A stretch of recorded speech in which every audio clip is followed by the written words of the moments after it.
We'll get started now.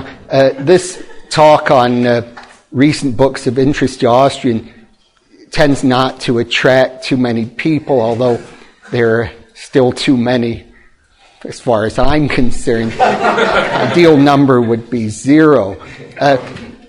Now, giving a lecture on recent books of interest to Austrian puts me in somewhat of a dilemma.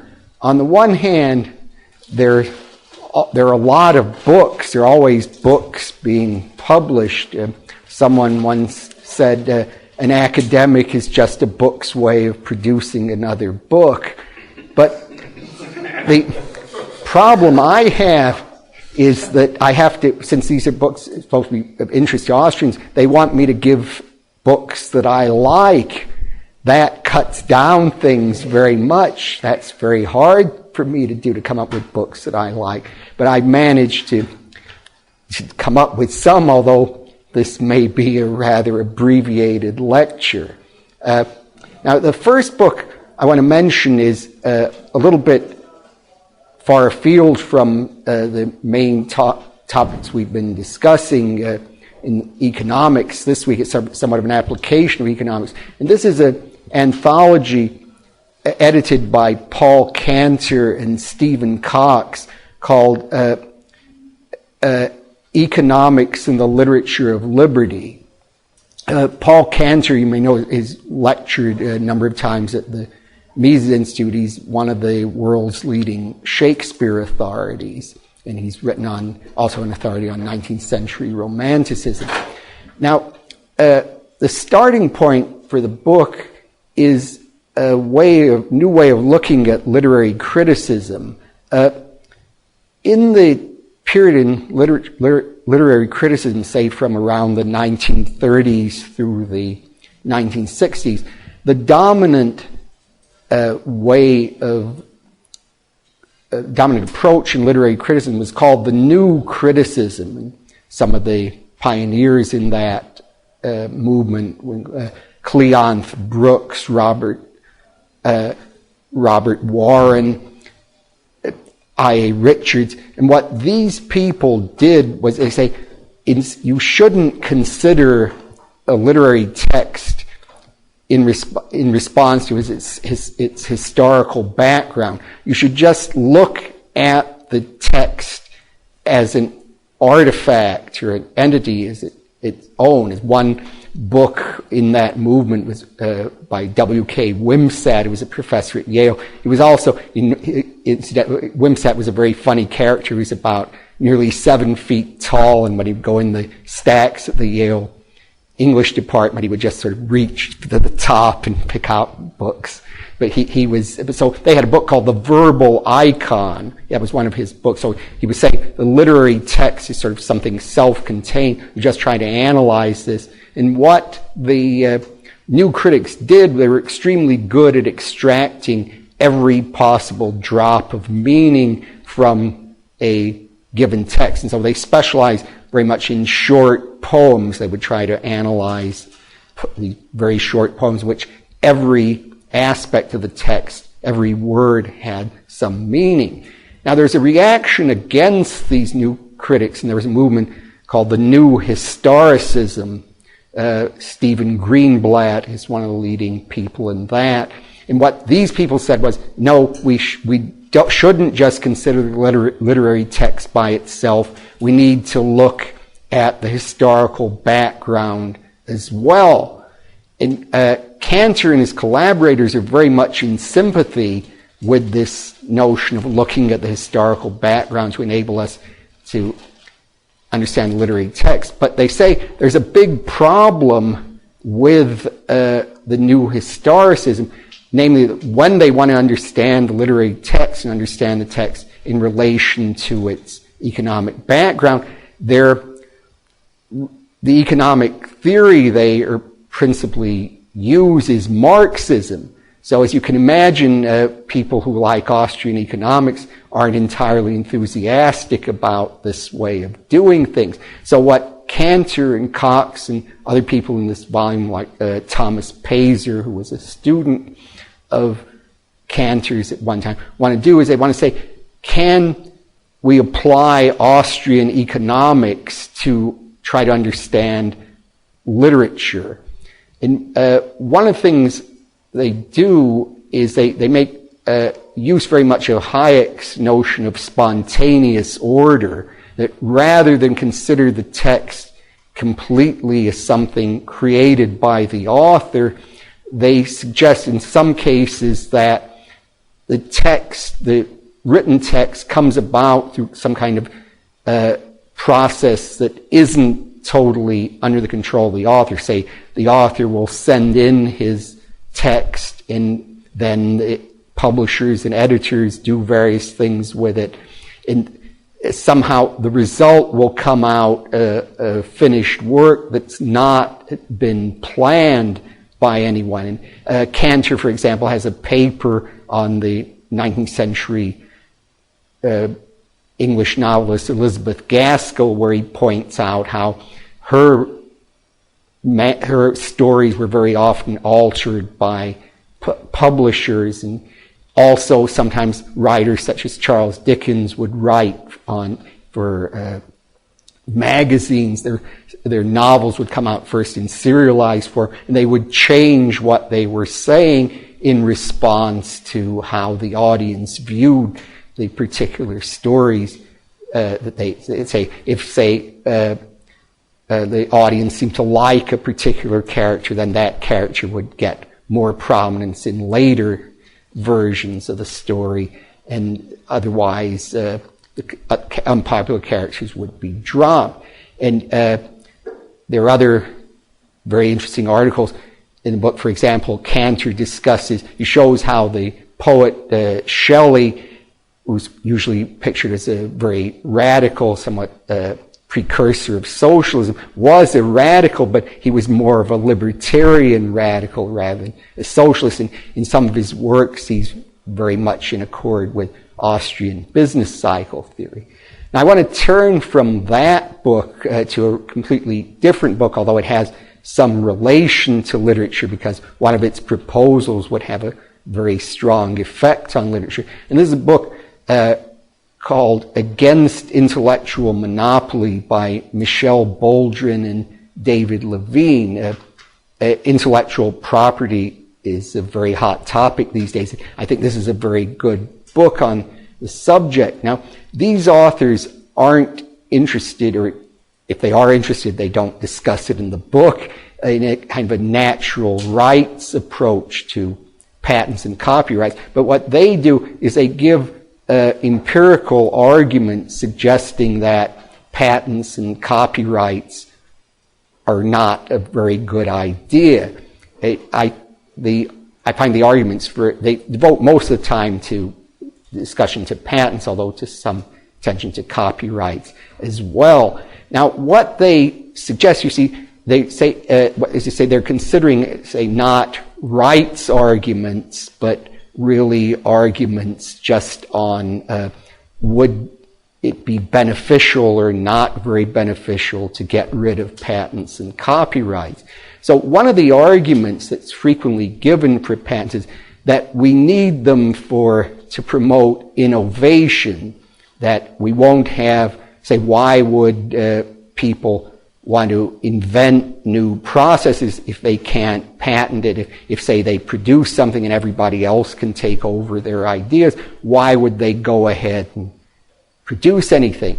Now, Baldrin and Levine point out it doesn't appear to be true that this argument doesn't work, at least in many cases. For example, in the computers, a lot of the software was developed without patents, but this seems like it's a very progressive field. So we at least have some reason for thinking it isn't always the case that you need patents in order to have inventions. And they suggest their argument here, they say we have these empirical cases, this should at least give us pause in thinking of that the argument that we need patents for innovations is a convincing one. But they say, we can come up with two sorts of arguments that we don't need patents. First, even if patents had some role in promoting innovation, they also impose certain obstacles. For example, people can take out patents in sort of very broad areas, and then that will prevent anyone else from coming up with an idea on who comes up with an idea on the subject from producing anything. So patents can sometimes be used to block further developments in cases. And they, for example, they discuss when the steam engine was developed, when James Watt got a patent on the steam engine, he prevented certain kinds of other people from improving it. They would have to take out very expensive licenses that prevented, so progress didn't take place as rapidly as it could have.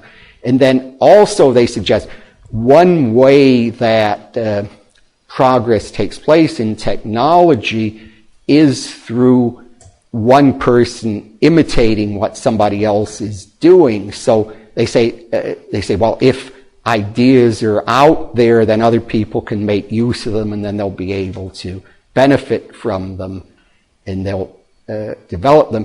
And then yet another point they have is that very often when an invention takes place, it isn't just a single person who will be coming up with the invention. You very often have simultaneous inventions, near simultaneous inventions, say with the telephone or automobile. A number of people were working at nearly the same time with the radio. So it seems arbitrary to say the person who just was able to get his patent in first can then control all future development there. When I was reading this, that section was of particular interest to me because they cite an old book that came out in the 1930s called The Sociology of Invention by S. Colum Gilfillan.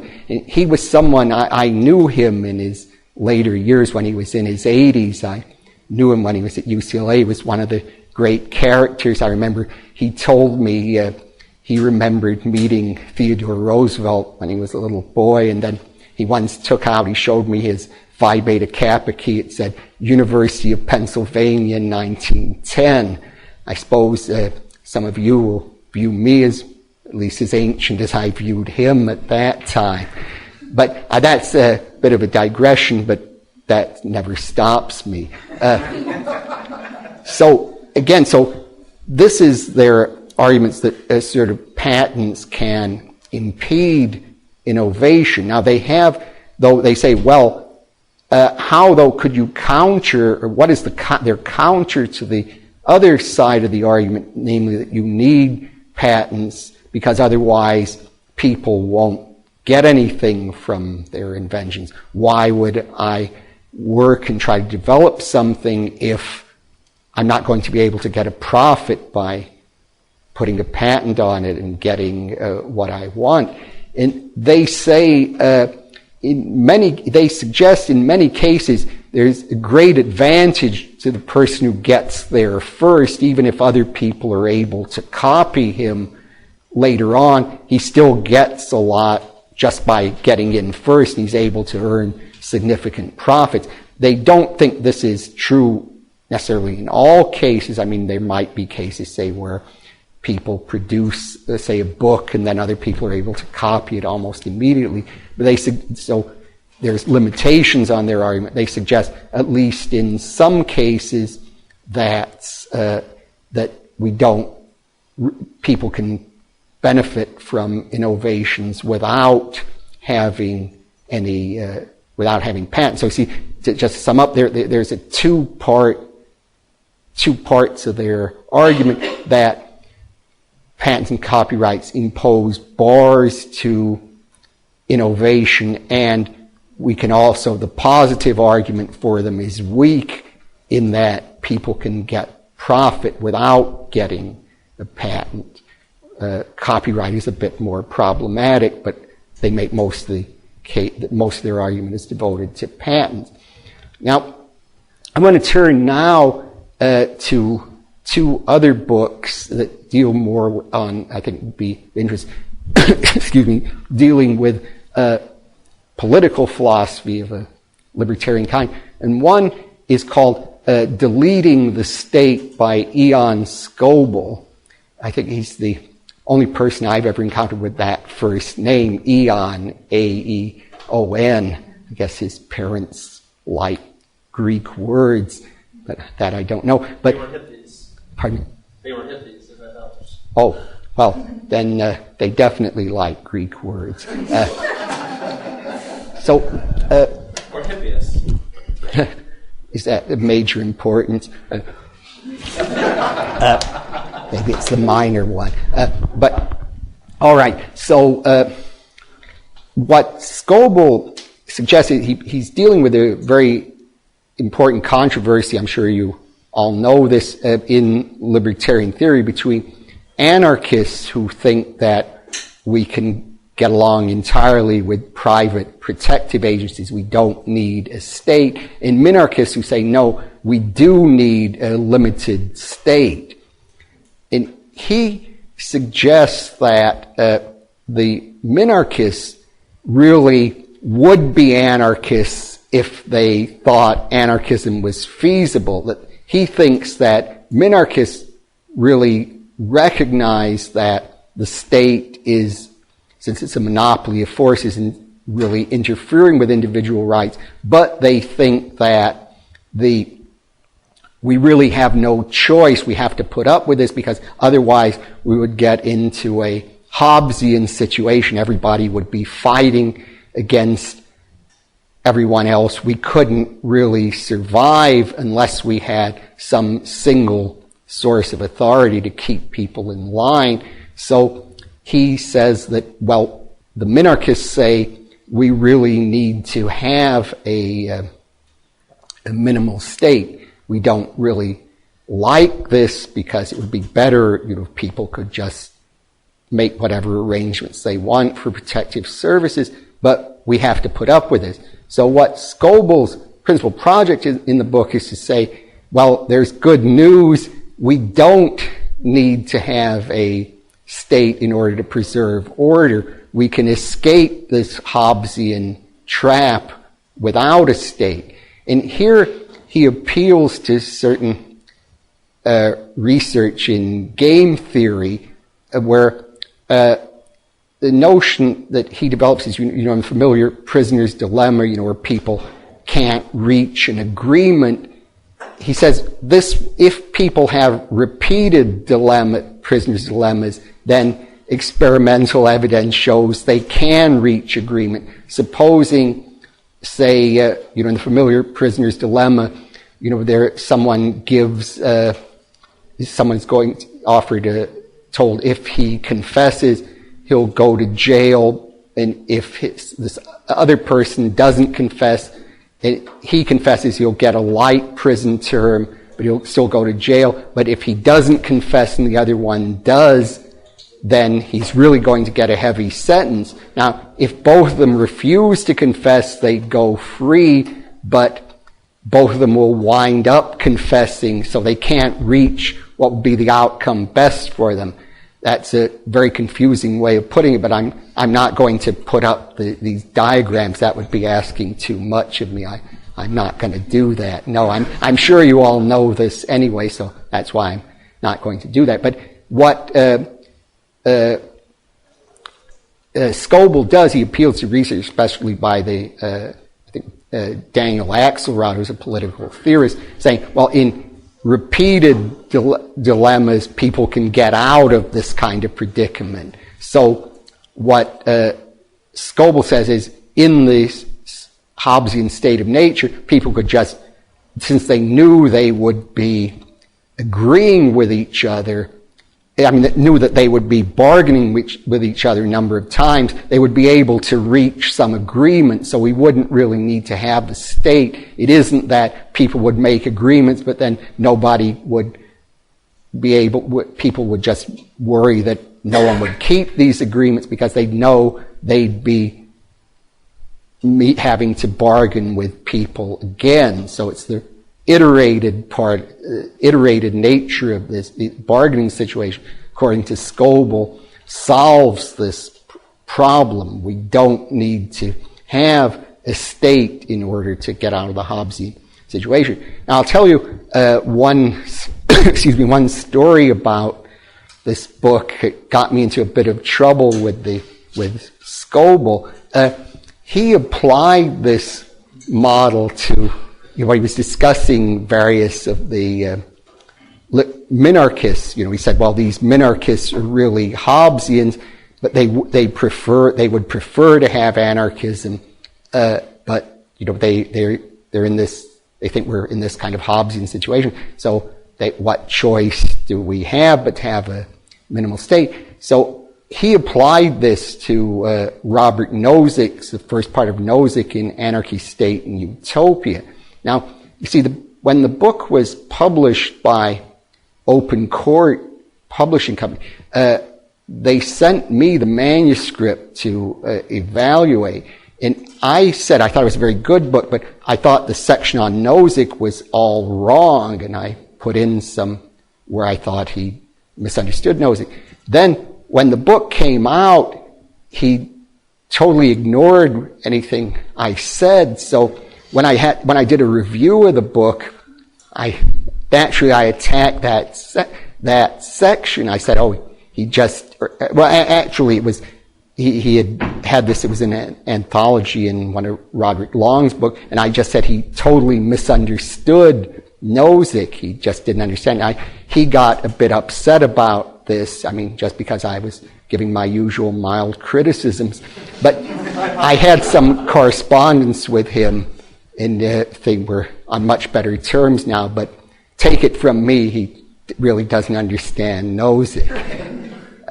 All right, now I want to turn now to another book on political philosophy, and this is by the philosopher Jan Narveson, called You and the State. It's an introduction to political philosophy. So I think it's a very good introduction. Narveson is an American, but he taught in Canada for many years. And he raises a question that most books on political theory don't raise. He says, why do we need a state at all? And he's writing, he doesn't come totally out and say he's an anarchist, but he's very much inclined in that direction. And what I want to focus on now is how he has a very interesting way of arguing for moral theories or political theories, like why should we accept a certain view of morality, a certain view of political philosophy.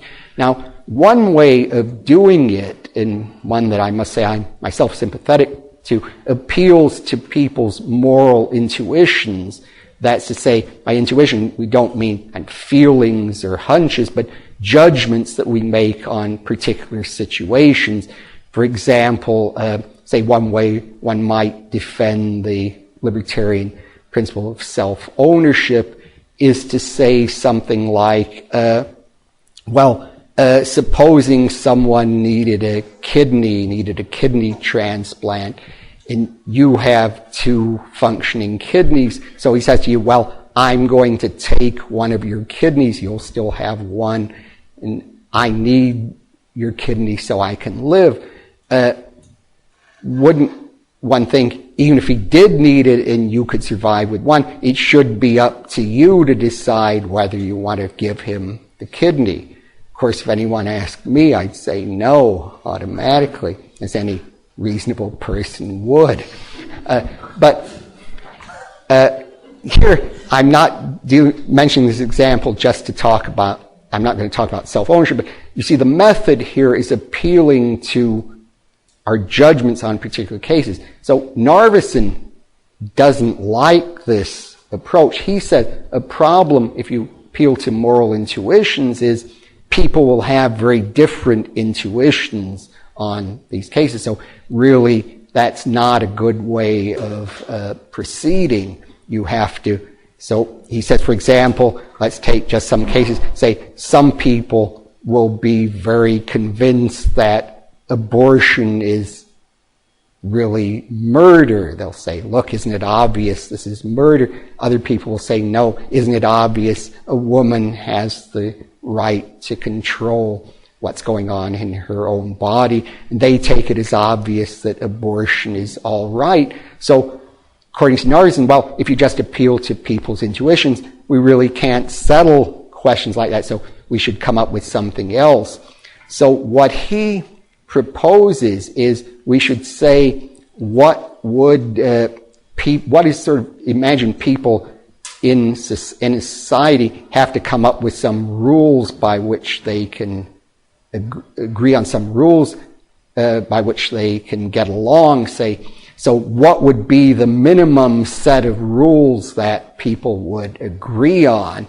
And Narveson says that he thinks that we would have a libertarian set of rules. Say we wouldn't have rules that say some people have to give their income to other people because some people would disagree with that, but everyone would agree, say, to libertarian restraints. They would say everyone would agree that we wouldn't want to be in a society, say, where you could just come up to somebody and kill the person, say, if you didn't like them, you would just walk up and kill them. Everyone would want to agree with, or nearly everyone would want to have a society in which people didn't do that, so we would have a rule against aggression. I think it's a very interesting proposal. He's developed it in other works as well. I don't think it'll work, but it's certainly an interesting one. Where he gets into trouble, I think he's not, I don't think he thinks he is, but I don't think he's able to show that there's a rule for property that's kind of a minimum rule that everybody would agree on. But I think the book is very much worth studying. I now want to talk about another book. This is one very more strictly in economics. I think it is all right in this recommending books to mention some that are actually on economics. I suppose it's something I don't usually do, but I mean, why not? All right, now the first one I want to mention is a really outstanding book that has just been published by the Mises Institute, and this is Peter Klein's book, Capitalism and the Entrepreneur. Peter, who I'm sure you've gone to his lectures during the week, I've known him since he was a student at the Mises Institute, is, in my opinion, one of the most outstanding of the Austrian economists of his age group. And what he really combines two fields of expertise, Austrian economic theory and organization theory. He was a student of Oliver Williamson at Berkeley. Williamson is a Nobel Prize winner. And he was interested in studying the firm, the economic firm. And so what Peter tries to do is apply Austrian insights to the nature of the firm. Now, one of the insights I think one of his best discussion in the book is in the first essay in the book, in which he discusses the socialist calculation argument of Mises and shows how this applies to determining the size of a firm. And here he's relying on some pioneering work by Murray Rothbard. And what Peter Klein suggests is that kind of a paradoxical claim, the calculation argument really isn't about socialism. It's really about whether one firm or one entity can control all production, even if it were a private firm. The calculation argument would apply even if it were a private firm that had a monopoly over all production. It isn't that the problem comes about because there's a government is in charge. It's you need economic calculation in order to have an efficient economy where there's an economy of any advancement. Specifically, you need prices in the capital markets, the real source of the problem isn't price of consumer goods, but prices in capital markets, and particularly the question comes up, say, how will businessmen decide to shift resources, say, from one firm or one project to another? So it's really the investors need to have prices in order to make their appraisals of what will be a productive investment. So Peter Klein, following Rothbard, says this applies to this necessity for calculation gives us an upper bound on the size of a firm, because as a firm gets larger and larger, then it will find that it doesn't have external markets for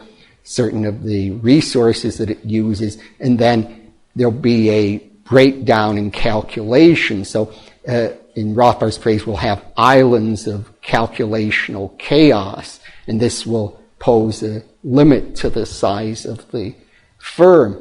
There are other very good essays in the book. For example, there's one very good one where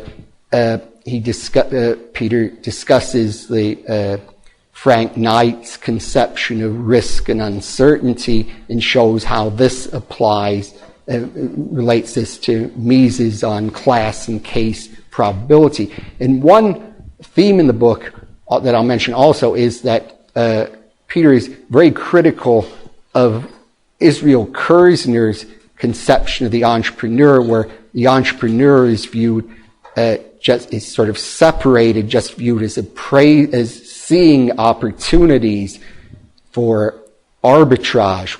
But according to Peter, the entrepreneur can't be in practice separated from the capitalist. So what's really important is not sort of someone just looking out into the world and seeing some arbitrage opportunity, but someone who's able to see that there's going to be a chance for a profitable investment and is able to come up with the money to invest in such a project. And here he's following, Peter Klein is following both Mises and Rothbard. And one other essay I think is a very short essay, is very good. He is in the book. He's asking, why do intellectuals, at least recent intellectuals, tend to be unsympathetic to capitalism? And he suggests here, following Hayek, that the intellectuals tend to be very smart people, but smart people who are pro-capitalist tend to go into business, so there'll be a selection effect that people who don't like business won't want to get into it, so they'll tend, very often, very intelligent people go into academics. So this is at least one reason why intellectuals tend to be hostile to capitalism. Naturally, I have a story for that one also. Once there was a paper by Bob Nozick on something like why intellectuals hate capitalism. And he had, I think in one university, they had posted on a bulletin board why intellectuals hate capitalism. And someone wrote underneath, because we're smart. So I now want to go to another book, also on economics. This is by Thomas Wood, called The Famous One Meltdown. And I think this gives one of the best short accounts of the Austrian business cycle theory and shows how it applies to the current financial crisis. One thing I think the book is especially strong on is a lot of people will say, point out there was a very big housing crisis, there was a big real estate collapse. Doug French was here, has given very good lectures on this. He was involved in it. In fact, I think he was responsible for it. So some people will say, well, we don't need the Austrian business cycle theory to explain why we have a crisis. All we need to do is point out this collapse in the real estate market that really set things off. But Tom Woods points out that really, unless there was the expansion of credit that the Austrian theory points to as the cause of the artificial boom, we wouldn't have been able to have the bubble, real estate bubble. So what we have here is really people who just concentrate on the real estate bubble are just dealing with one level of causation. But there's an underlying level of causation that we have to mention that really is the key thing we have to explain. Now, another point I think Tom Woods is very good at is he says, he responds to the argument, well, however we got into the crisis, don't we need the government to do something? We can't just let the market operate, because then we just have kind of prices would just keep collapsing indefinitely. When the recession or depression would never end. Now here he follows the advice, although he doesn't mention by name, Herbert Hoover, who used to say, let's cite a powerful statistic. That was one of his favorite phrases. But so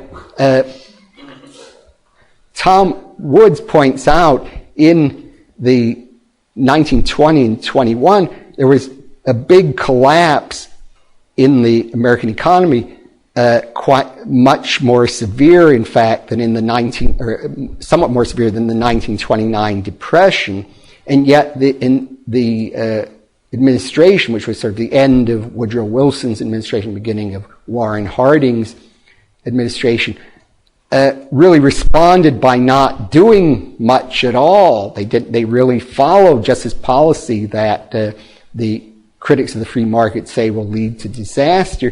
And when they did that, there was a very rapid recovery in the economy. So, in fact, people who say that we need to have the government intervene, even if the Austrian theory is right and explain how we got into a depression, we need to have a government come in and intervene to get us out, are really the empirical evidence really strongly suggests that they're mistaken about this. We don't need to have a government come in. In fact, they make things worse.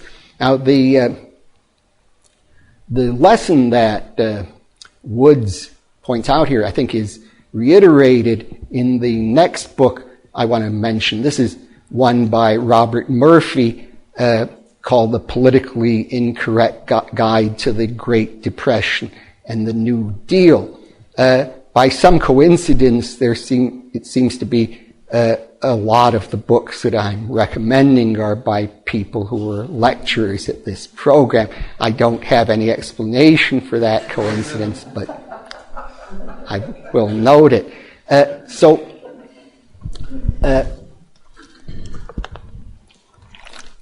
Now,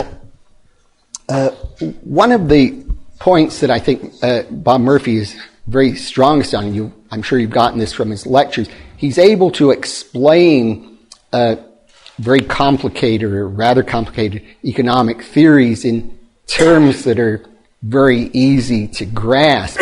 And one of the points he makes when he's talking about the Austrian business cycle theory is that the key to it is that we can't have an increase in production unless we have real physical resources that have increased. Simply having an expansion in paper money isn't going to give us any real prosperity. It's really a very simple point, but the people who talk about, who favor expansion of the economy through government spending are really ignoring this, because they'll think, well, just by issuing new money, this is going to spark off productive investment.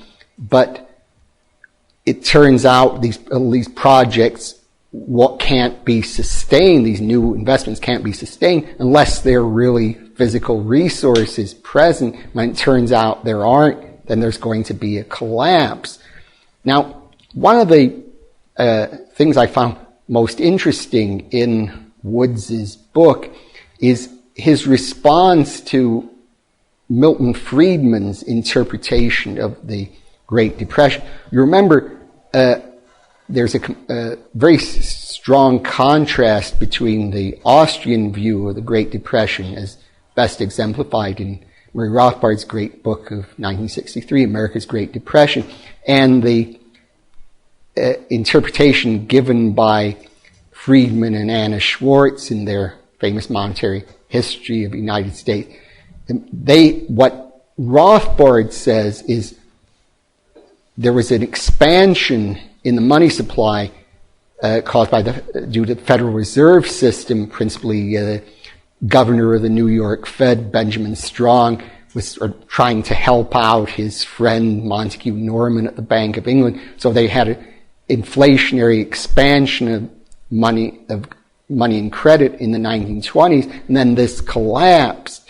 Friedman, on the contrary, stresses there was a big monetary contraction around 1930 to 31. So the Rothbard is saying the trouble is the government was expanding the monetary supply too much in the 20s. Friedman said, no, it's the government was contracting the money supply in this period 1930 to 31. So as will be no surprise, Murphy comes out on Rothbard's side in this matter. If he didn't, you can be sure he wouldn't be lecturing in this program. So he points out again, he makes some extremely good points that I haven't seen elsewhere, at least haven't seen featured as much. He says, first of all, if you're going to say this monetary collapse caused all the trouble, he notes there are certain episodes in American history where there was very strong monetary collapse. He points out certain in the 1830s and 1840s there was an even bigger monetary collapse, but it didn't have these severe effects.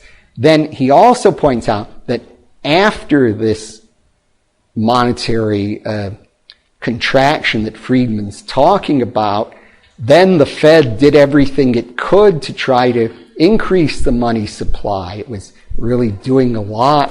But so if Friedman's right, this should have resulted in a big growth in prosperity. They should have made things much better, but it didn't. The Depression lasted a long time, even though the Fed was now expanding the money supply.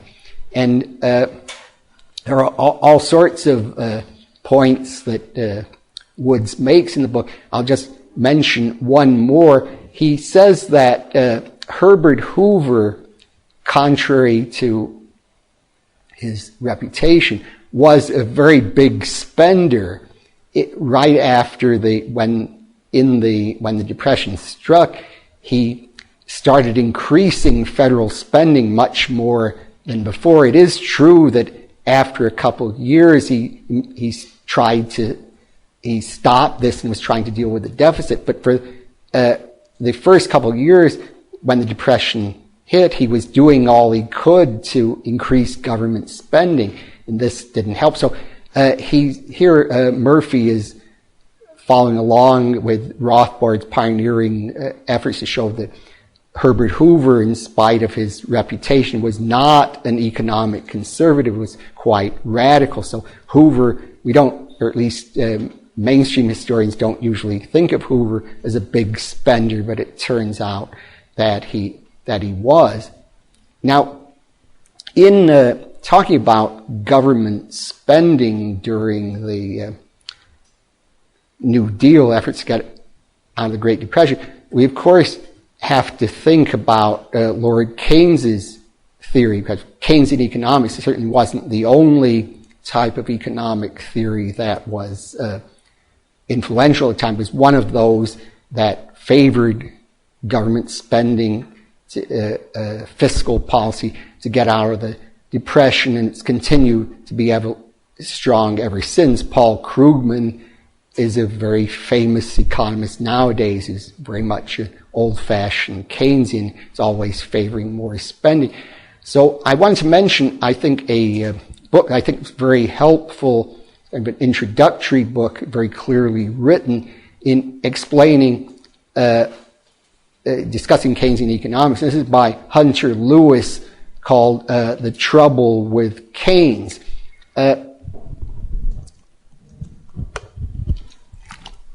what Lewis points out is that the real heart of the Keynesian system is that it ignores price adjustments. Say, if there's, in the Austrian view, if there's a problem in the economy, it means certain prices are out of adjustment with certain others. In W.H. Hutt's phrase, one always uses it, in discoordination of prices. But the Keynesian view is that it doesn't deal with individual prices. He's concerned just with expanding aggregate spending. So Lewis does a very good job of contrasting these two approaches. And one of the dominant themes of the book is that Lewis argues against a view that you'll find in some writers like Bruce Bartlett, who had a recent book on Keynes, who say, well, Keynes was really fundamentally in favor of the capitalist system. In fact, he can really be viewed as the savior of capitalism. And the way in which this is true is he saw that there was a fundamental flaw in the system. It couldn't cope with depressions in certain instances. You could have a situation where there'd be an unemployment and the free market wouldn't be able to get out of this on its own. So by plugging this gap, by showing how we could deal with this, then Keynes really saved the capitalist system. So he wasn't a great radical at all, but he was someone who was trying to save capitalism. Now, Hunter Lewis shows this isn't true at all. In fact, Keynes wanted really to socialize all investment. He thought this would be kind of the ideal system, would be the government would really be in control of investment. He did want to think that there were certain virtues in the market, but he really wanted radically to alter or change the free enterprise system, not just to help reform it. In a famous chapter, in one of his in the general theory, has a famous phrase, the euthanasia of the rentier. The rentier is someone, sort of a bondholder, someone who, or stockholder, someone who's collecting money from the investment. So Keynes wants to get rid of those people, and the state would take over the socialize investment. So he's really quite a radical thinker. This is a very good book to read because you know, say there are other very good books on attacking Keynes, such as Henry Hazlitt's book on the failure of the new economics. But this is I think, a much easier book. So this would be a very good introductory book to read if you're interested in problems of Keynesian theory. Now, the last book I want to mention is also, again, this strange coincidence, by one of the lecturers here. And this is Tom DiLorenzo's book, Hamilton's Curse. What Tom DiLorenzo does is to really to extend the view of the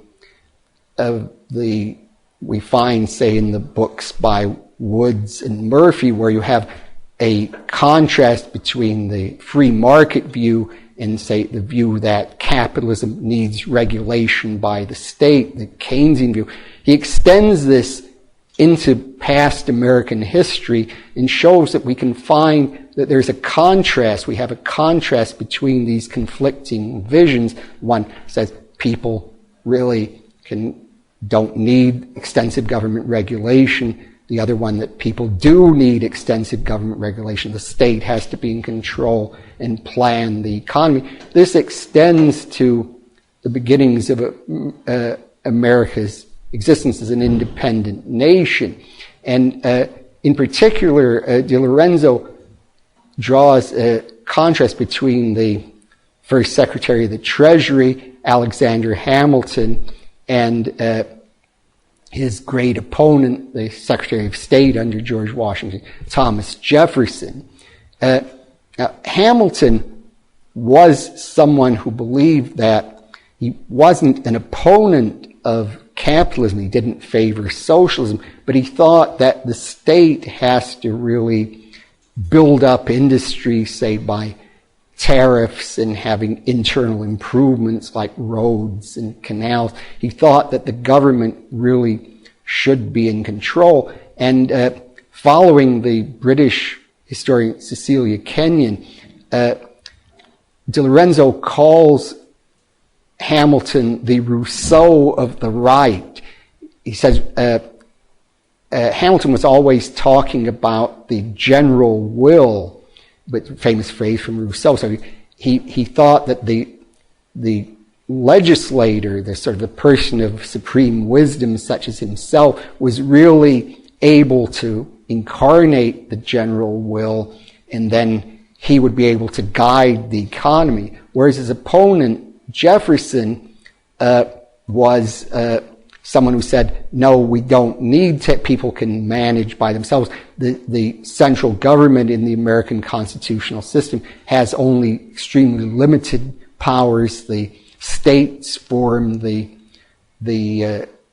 Constitution. The federal government is the creature of the states, and really the federal government really can't do much of anything. Although, of course, when Jefferson got into power, he didn't always follow his own principles.